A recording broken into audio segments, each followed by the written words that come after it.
Okay. Dahil ayaw hatulan ng Senado si Sara Duterte, and therefore hahatulan siya ng taong bayan. Kalat pa siya dyan, inagsasakad ng taong bayan, arestuhin si Sara Duterte. Pamatalsik at paglilitis, paghahatol kay Sara Duterte, ang simbahan, tanggol karapatan, manggagawang pangkalusugan, mga kabataan, kababaihan.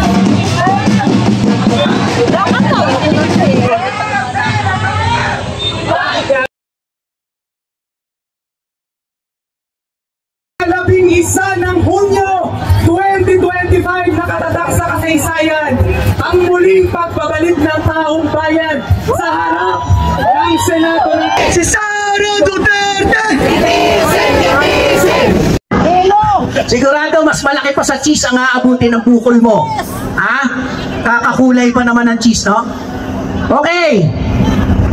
Dahil ayaw hatulan ng Senado si Sara Duterte, and therefore hahatulan siya ng taong bayan. Gusto ba nating hatulan si Sara Duterte? Hahatulan si Sara Duterte ng taong bayan sa pamamagitan ng kanyang mekanismo sa paggagawad ng katarungan, walang iba kung hindi ang hukumang bayan. Naririto po ang hukumang bayan, nandirito sa harap natin. Kaya mga kasama, nakahanda na ba tayong hatulan si Sara? Gaganing Caronel, hahatulan natin si Sara Duterte. Mga kasama, tatanungin ko kayo, guilty ba si Sara Duterte sa pagnanakaw? Guilty ba si Sara Duterte sa pagnanakaw sa kaban ng bayan? Guilty ba si Sara Duterte sa paglustay sa pondo ng taong bayan? Malinaw po ang husga ng hukumang bayan. Guilty si Sara Duterte, and therefore pakalat-kalat pa siya dyan, inaatasan ng mga manggagawa, ng mga magsasakad ng taong bayan, arestuhin si Sara Duterte. Ikulong si Sara Duterte. Ikulong. Panagutin si Sara Duterte. Panagutin. Ikulong si Sara Duterte. Ikulong. Convict. Convict. Convict Sara now. Convict. Convict. Convict Sara now. Mabuhay ang mamamayang Pilipino na tuloy-tuloy na lumalaban sa katarungan, hustisya at demokrasya sa ating bansa. Mabuhay ang sambayang Pilipino! Mabuhay! Si Sara Duterte, pinagkatiwalaan ng pondo ng taong bayan. Gusto kong sabihin, hindi yan pera ng mga Duterte. Hindi yan pera ni Sara. Pera yan ng taong bayan. Ginastos niya, nilustay niya, kinurap niya, tapos ayaw managot.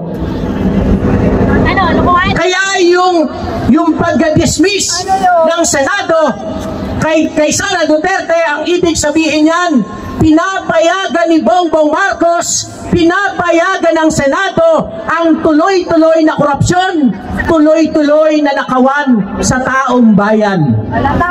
Diyan para sa pagpapaunlad ng kalidad ng edukasyon ng mga kabataang Pilipino. Ngayon, pinatay nila ang impeachment trial sa Senado.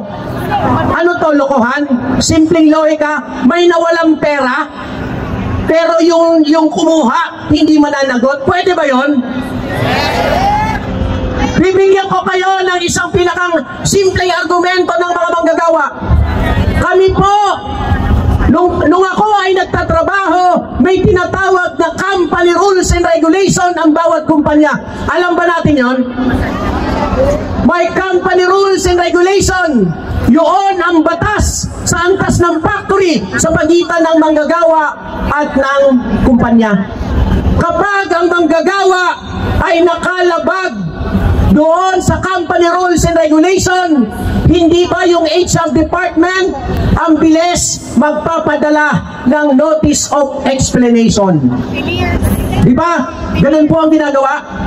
At kapag hindi na-satisfied ang HR sa sagot ng manggagawa, paparusahan siya. Napakalakas na sigaw sa loob at labas ng bansa, convict Sara now. Panagutin si Sara Duterte sa kanyang kasalanan sa taong bayan.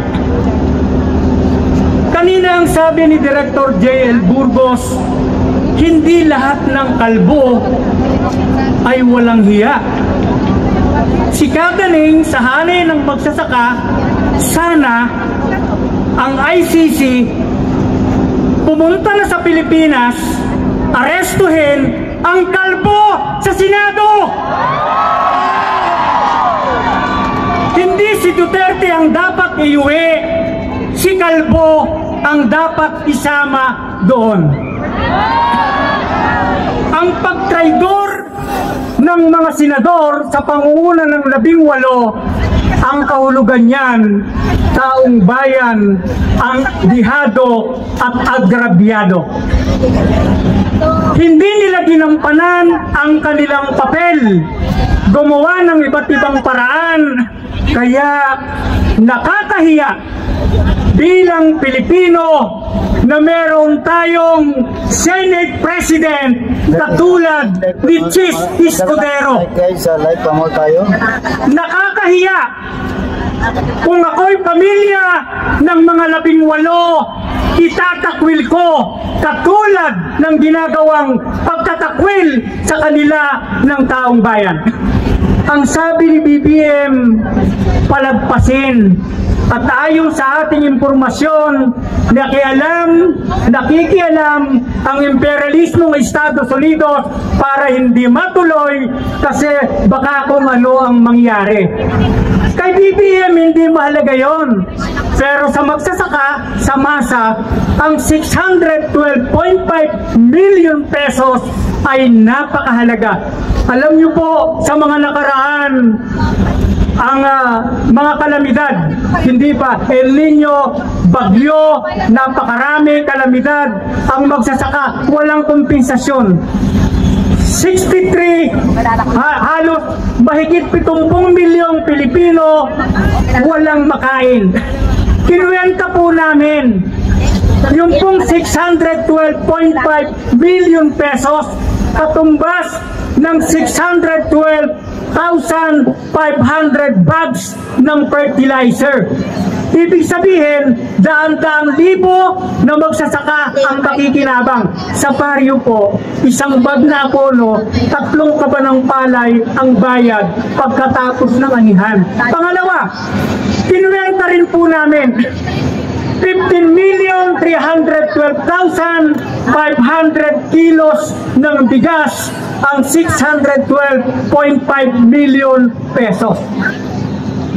Pagka ito po ay kinuwenta natin, lumilitaw 66 kilos. Ang bawat isa, 232,007 individual. 66 kilos. Mahigit isang kaban. So, hindi po ito simple. Pero ang pinag-uusapan po natin ay 612.5. Ang kasalanan po ni Sara ay bilyong-bilyon pag pinagsama-sama ayon sa komputasyon ng COA. Ngayon, bakit tutol si BBM? Hindi po ba wala namang budget si Sara nung second half ng 2022? Ang pondo niya ay galing kay BBM, Office of the President. Kaya po, napakahalaga ang sigaw natin, convict Sara, singilin si Marcos, at eto po, dahil hindi mananagot si Sara, tuwan-tuwa ang mga magnanakaw, tuwan-tuwa ang mga plunderer, pero tayo ang aragobyado. Kaya po, wala tayong maasahan sa kanila, pero huwag po kayong malungkot, may bukas pa.